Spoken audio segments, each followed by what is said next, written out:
Drama bid'ah Malaysia itu sesat dan dapat mencemarkan Islam, dan itu diprotes oleh Ustadz Malaysia. Kamu minta izin sama siapa ini? Saya tertanya-tanya, kenapa filem ini laku keras di Indonesia? Dahsyat laku.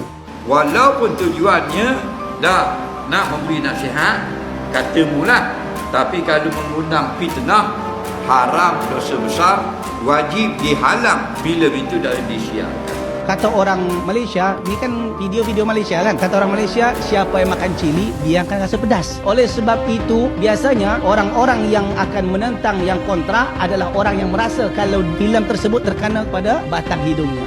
Sama juga dengan upaya-upaya untuk merendahkan darjat para ulama. Digambarkan juga dengan filem-filem dengan pakaiannya ulama, ya kan?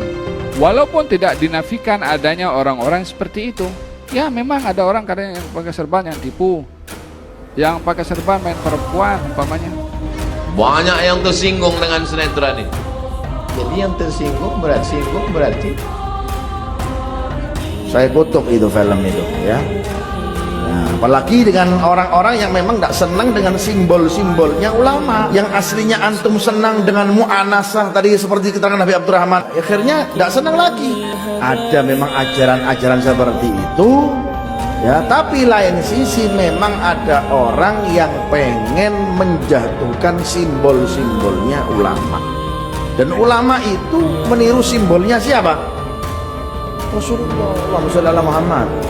Kami belum tahu apa itu nikah batin. Ini jangan-jangan ini ada kelompok-kelompok aneh nikah batin yang nikah berdua saja, mobil itu nikah nggak sah. Hanya kami ingatkan pada semuanya jangan gampang terpesona dengan omongan sebagian orang yang mengaku dirinya ustadz tapi tidak dengan fikih yang benar. Ada nikah batin, nikah ini dan sebagainya. Bagi mereka adab dalam beragama itu lebih penting. Maka itu saya hormati diorang punya prinsip, pegangan mereka, teguran mereka pada para ulama-ulama yang hebat-hebat, ilmu agamanya, akhlaknya, itu saya sangat hormati. Saya tidak menentang agama Islam atau menjatuhkan Islam. Saya menentang penunggang agama Islam.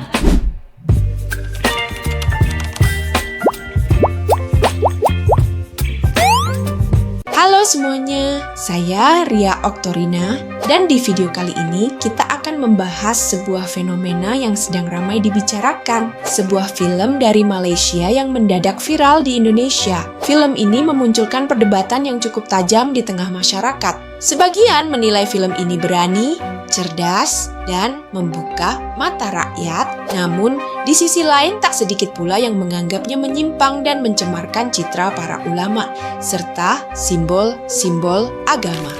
Judul bid'ah, tapi isinya apa? Maksiat kan? Lebih kepada hal-hal hukum biasa kan? Ketika ditayangkan film ini dengan judul bid'ah, sesat. Karena bid'ah bukan itu artinya. Dan menurut pada pemahaman ulama kita, bid'ah ada makna sendiri. Menurut paham ulama Wahabi, ada makna sendiri. Maka saya katakan, saya buat tuh statement tuh. Saya kirim ke beberapa media. Drama bid'ah Malaysia itu sesat dan dapat mencemarkan Islam. Apa mencemarkan Islam? Itu dia gunakan simbol-simbol ulama. Serban. Harus tahu ya, serban yang model dipakai itu, kalau kita telusuri dalam sejarah sufi, bahkan sebagian dalam praktisi ulama, itu ada sanadnya itu. Walaupun mungkin kita sebagian anggap remeh. Dan itu diprotes oleh Ustadz Malaysia. Kamu minta izin sama siapa ini? Kalau orang baca statement saya dari pertama sampai hari ini, mereka bisa baca itu, bahwa yang saya protes bukan alur ceritanya. Itu aja. Cuma orang kan sekarang lebih suka baca judul kesimpulan. Buka judul kesimpulan. Seolah-olah saya membela si Walid Keparatnya. Saya hanya fokus itu aja. Masalah penggunaan simbol-simbol yang terlalu salah dan terlalu tinggi itu. Nah, kemudian istilah bid'ah tadi. Dari satu sudut, saya setuju juga dengan kritikan mengatakan bahawa filem ini boleh merosakkan imej Islam, imej agamawan. Daripada satu sudut. Daripada satu lagi sudut, saya tertanya-tanya, kenapa filem ini laku keras di Indonesia? Dahsyat laku. Saya ada juga bersembang dengan rakan-rakan saya yang duduk di Indonesia. Saya kenal di UIA dulu dan mereka memang asal Indonesia pun. Dia kata sebabnya apa yang berlaku dalam filem tu memang berlaku pun di Indonesia. Ada yang sebiji sama. Kalau setakat cium kaki, minum air basuhan tangan untuk syekh dia, tu normal. Dan di Indonesia ada gerakan yang menyalahgunakan gelaran kiai. Ada juga yang menipu ada gelaran kiai. Dan biasanya anak kiai ni diberi gelaran gus. Dan mereka gunakan gelaran gus ini untuk menghalalkan yang haram. Merokok atau mentas normal, tari menari dalam majlis lawat normal, berzikir dalam gelap di kubur tengah-tengah malam normal berlaku di Indonesia. Ada pula lafaz-lafaz zikir yang tak pernah dengar pun, dalam Quran pun tak ada, dalam hadis pun tak ada. Dan juga ada juga ajaran-ajaran di sana atas nama Islam. Tok Syekh dia sampai bini 10 orang, 15 orang, dan nikah muta'ah dah jadi normal di Indonesia. Dan mereka claim mereka adalah Ahlussunnah wal Jamaah, sedangkan nikah muta'ah ni daripada Syiah. Pelik kan? Dan saya sembang juga dengan kawan saya tanya, kenapa semua ni berlaku? Dia kata, biasalah bila orang tu pakai jubah, pakai serban, maka orang ramai akan mudah percaya. Malah dipesan oleh rakan saya, dia kata, Mas Amin, sekiranya ada ajaran-ajaran yang nak dibawa dalam Malaysia, dia kata, adanya kecenderungan untuk glorify Tok Syekh dia. Bukannya glorify Allah, bukannya glorify Nabi, tapi glorify Syekh dia. Dan Syekh tu pula tak boleh langsung ditegur. Syekh dia bukan hampir maksum, tapi maksum. Itu bibit-bibit tanda-tanda. Pembuat filem dan drama memaparkan unsur fitnah dan sisi buruk terhadap alim ulama, dan hukum kita menonton produksi mereka itu. Sebab itulah, apa saja kita nak buat contoh, sama ada contoh itu berupa lakonan, bertujuan untuk memberi pengajaran atau nasihat, hukumnya boleh dengan bersyarat. Maknanya kalau kita nak buat filem, sama ada drama ataupun filem, hukumnya boleh. Al-aslu fi kulli asya' al-ibahah. Asalnya dalam Islam ini segala benda yang bukan ibadah lah, hukumnya harus dulu, bukan haram lagi. Nak kata haram, ready je kemudian, mesti ada sebab. Okey? Jadi buat filem harus, drama harus, nak buat movie, short movie harus. Nah, hukumnya boleh, tetapi ada garis panduan. Garis panduan inilah yang nak dihilangkan oleh orang-orang liberal, orang-orang jahat, supaya kita hidup tak ada garis panduan, maka membabi buta. Ini jadinya. Nah, sebab tu pada kes baru ni tak perlu umat Islam ada garis panduan. Sebenarnya perkara ini adalah perancangan Yahudi dan Nasara nak merosakkan Islam. Bila tidak ada SOP, tak ada garis panduan, punah ranah habis agama Islam. Bila sekolah tak ada garis panduan, geng budak-budak pelajar. Bila jabat tak ada garis panduan, punah habis jabatan. Dah begitulah rakyat bila tidak ada garis panduan, ikut suka nak buat apa saja. Jadi nak mengeluarkan filem, kena ada kelulusan dulu daripada pihak Jabatan Agama Islam. Nah, jadi kalau bebas ni yang berlaku. Hukumnya, walaupun tujuannya dah nak memberi nasihat, kata mula, tapi kalau mengundang fitnah, haram, dosa besar, wajib dihalang filem itu dari disiarkan. Dan pemerintah wajib melarang rakyat daripada melihat perkara-perkara yang memberi fitnah kepada agama, kepada orang yang menyebarkan agama, daripada kepada orang yang berdakwah, dan kepada umat Islam itu sendiri. Tapi kita sekarang duduk di zaman fitnah. Orang yang hina Islam dibiarkan, dan orang yang mana mempertahankan Islam diserang habis-habisan. Allah nak test kita duduk belah mana. Kalau kita bersama dengan alim ulama, selamatlah kita di akhirat nanti. Kalau kita bersama dengan pokok pasir ni, maka tempat duduk kita akhirat adalah neraka jahanam. Bagaimana pendapat Ustaz dengan filem bid'ah yang ditayangkan dari Malaysia yang lagi viral? Jazakallahu khairan. Masya Allah. Kita tak nafikan bahawa setiap golongan pasti ada oknum-oknum yang tak elok. Dari golongan ahli agama pun ada yang tak elok. Daripada orang awam pun juga ada yang tak elok. Yang ada yang baik dan ada yang tak baik. Cuma orang yang tak baik daripada penunggang-penunggang agama itu jauh lebih berbahaya, lebih dahsyat daripada penjahat-penjahat dunia. Kerana penjahat dunia dah jelas, penjahat agama ini lebih berbahaya. Sebenarnya filem bid'ah ini ini sangat baik untuk mencerdikkan, membuka minda umat supaya dia tahu mana satu ajaran yang baik dan yang tak baik. Kata orang Malaysia, ni kan video-video Malaysia kan, kata orang Malaysia, siapa yang makan cili dia akan rasa pedas. Oleh sebab itu biasanya orang-orang yang akan menentang, yang kontra adalah orang yang merasa kalau filem tersebut terkena pada batang hidungnya. Tapi filem ini sangat bagus kerana mencerdikkan umat, membuka minda orang. Jemaah tahu filemnya? Tak. Jemaah asyik tengok Quran je, tak pernah tengok sosmed. Ceritanya seperti ini. Saya tak nonton pula, cuma ada terbuka teranu juga. Potongan-potongan video tu ada. Dia ceritanya seorang tuan guru yang bebas untuk menikah batin dengan jemaah dia. Saya nak awak boleh? Saya nak awak boleh? Main pilih-pilih, main cus gitu je. Lepas tu nikah batin. Itu bukan nikah batin, itu zina. Atau saya dinikahkan Allah dengan engkau. Sejak bila? Tak ada wali suka hati dia. Atau nanti basuh kaki guru, diminum, dibasuhkan ke muka, atau semisalnya. Ini semuanya ajaran-ajaran sesat. Allah Ta'ala alam. Jadi apa yang dilakukan? Mereka main hentam saja. Tujuannya adalah agar supaya orang tidak percaya. Maka yang dihentam itu kepribadiannya. Oh ini gila, oh ini apa namanya bomoh, oh ini sihir, oh ini begini. Dengan macam-macam tuduhan. Zaman kita sekarang dengan teknologi, dengan film, dengan drama, tunjuk. Bila nak jatuhkan itu apa namanya Islam, orang pakai serban, pakai tongkat, kemudian pakai tasbih, ya kan? Merogol orang, bunuh orang, kejam pada orang, ya kan? Yang ditampilkan yang seperti itu. Apa tujuannya? Tujuannya adalah untuk menakutkan orang atau menjadikan orang fobia dengan Islam. Dengan digambarkan Islam ini ganas, Islam ini kejam, Islam ini keji. Faham tuh? Sama juga dengan upaya-upaya untuk merendahkan darjat para ulama. Digambarkan juga dengan film-film dengan pakaiannya ulama, ya kan? Kemudian perangainya ifrit, yang perempuan, macam-macam.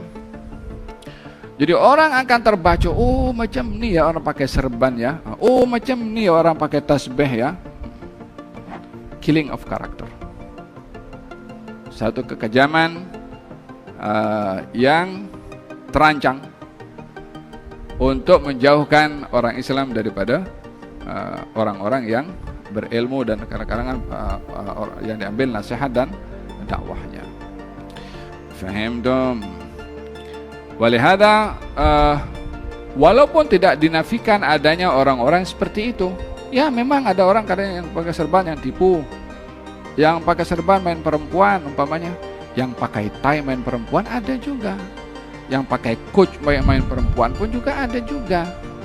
Kenapa tak ditunjukkan juga kalau pakai tie, pakai coat? Oh, ini macam itulah.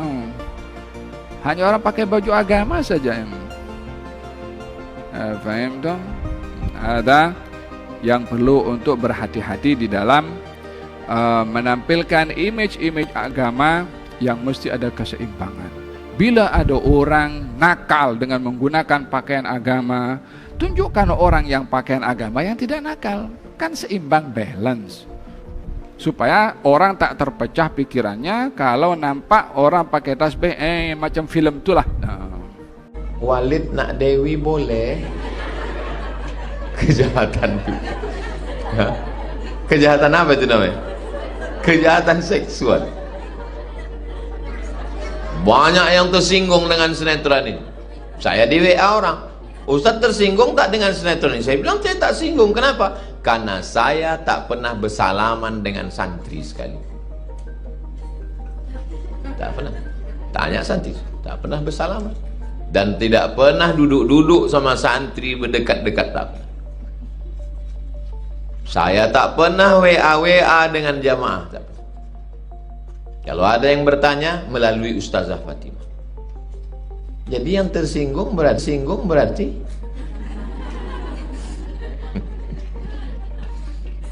kejahatan seksual. Sekarang ini lagi viral ini ya, yang nyerupai Walid ini.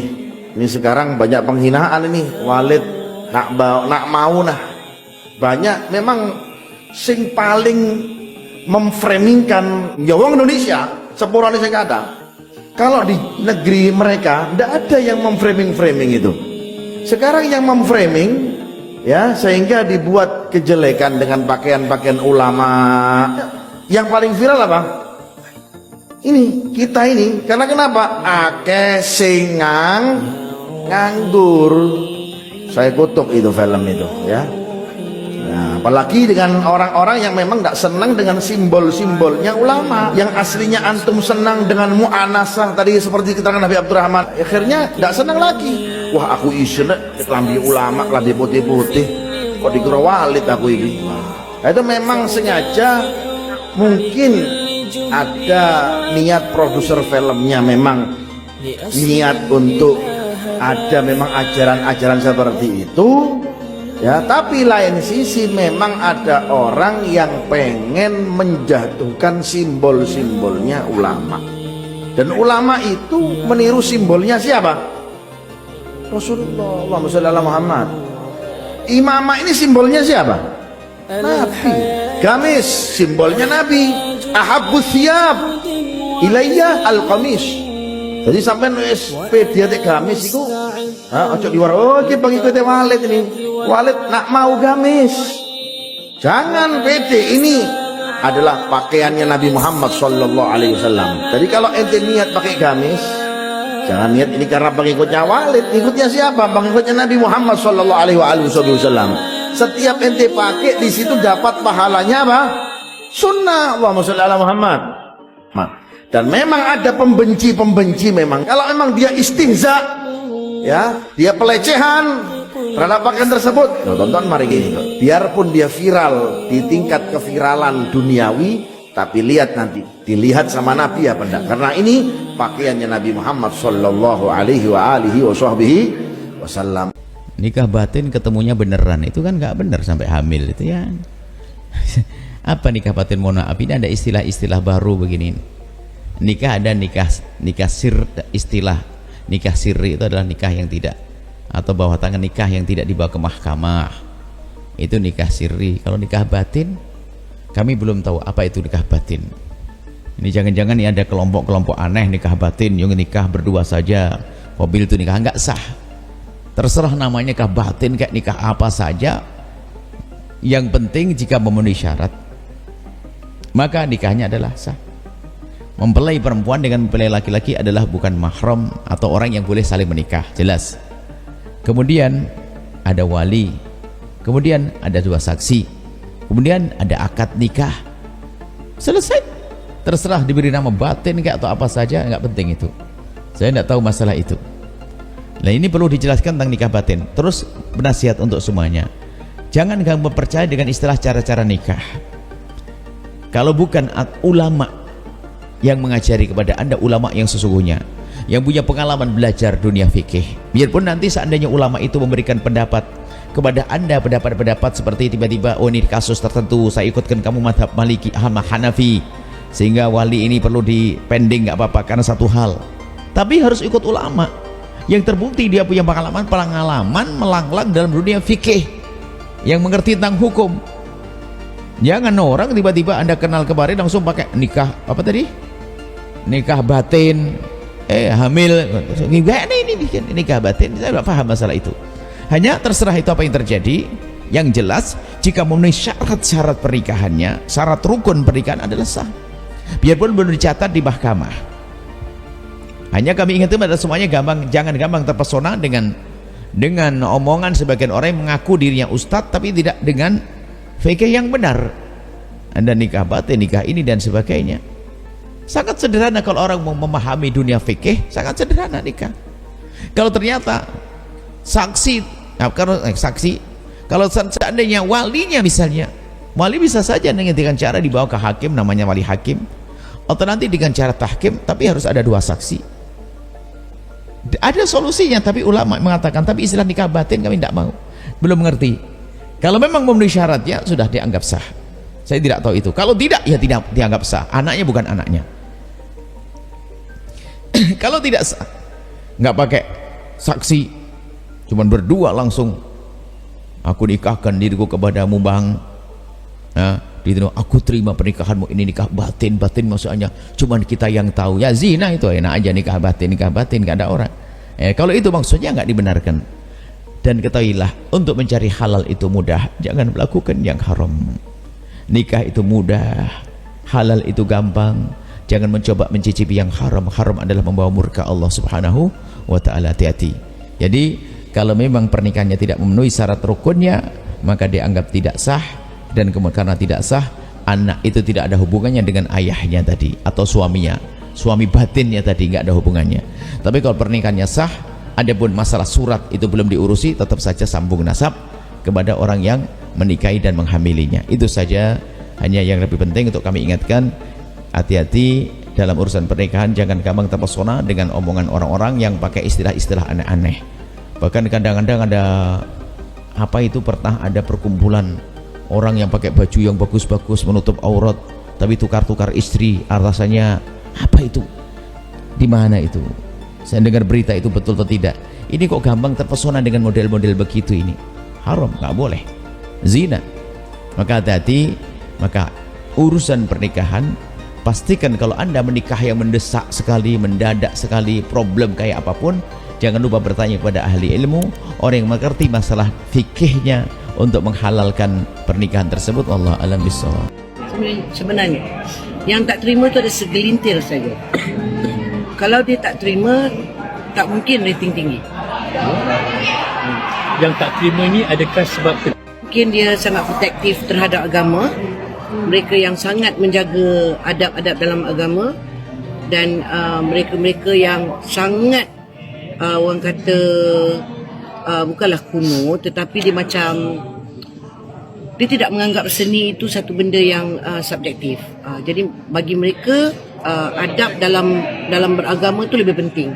Maka itu saya hormati diorang punya prinsip, pegangan mereka, teguran mereka pada para ulama-ulama yang hebat-hebat, ilmu agamanya, akhlaknya, itu saya sangat hormati. Tetapi kalau seorang ulama menegur dengan cara yang tidak beradab pun tak guna juga.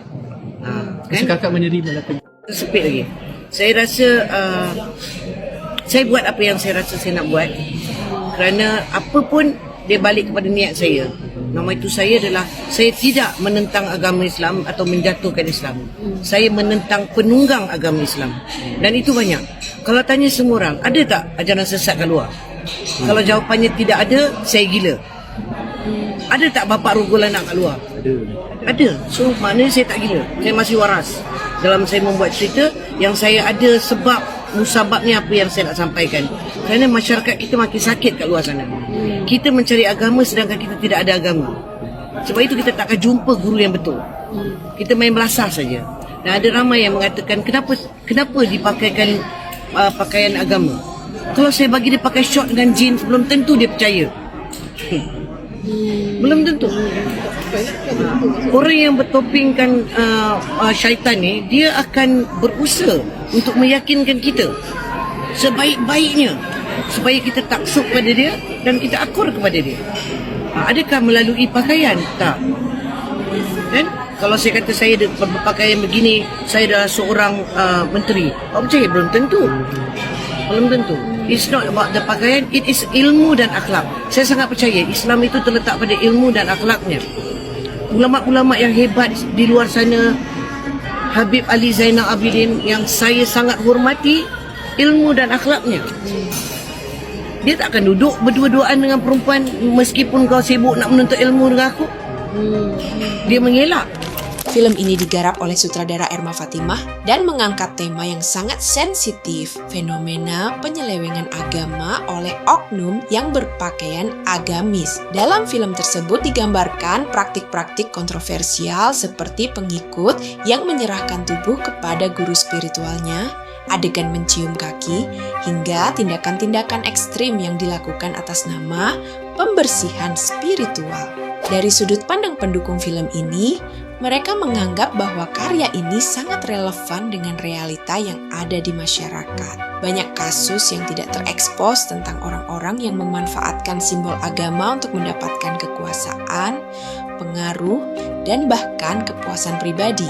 Film ini dinilai sebagai peringatan keras kepada publik agar tidak mudah terperdaya dengan penampilan luar atau retorika keagamaan semata. Mereka memandang ini sebagai langkah positif dalam mencerdaskan umat agar kembali kepada ajaran murni dan tidak memaksumkan manusia yang mengaku wali atau guru agama. Bahkan, ada yang menyebut bahwa film ini telah membuka tabir kemunafikan, terutama bagi mereka yang selama ini menjadikan agama sebagai alat untuk mengendalikan, bukan membimbing. Dari sudut pandang ini, film ini bukan menghina agama, tapi justru menyelamatkan umat dari penyimpangan yang dibungkus dengan simbol-simbol agama. Namun di sisi lain, reaksi kontra juga sangat kuat. Kritik paling tajam datang dari para tokoh agama dan pengamat budaya Islam. Mereka menyayangkan penggunaan istilah dan simbol agama dalam film tersebut seperti istilah bid'ah dan penggunaan pakaian ala sufi yang menurut mereka disalahartikan dan dikesankan sebagai sesuatu yang menyesatkan. Salah satu ustadz menyebutkan bahwa judul film ini sendiri sudah menimbulkan kontroversi karena bisa menyesatkan pemahaman masyarakat tentang arti bid'ah yang sebenarnya dalam ilmu agama. Lebih dari itu, film ini dianggap mencemarkan kehormatan ulama karena menggunakan simbol seperti sorban, jubah,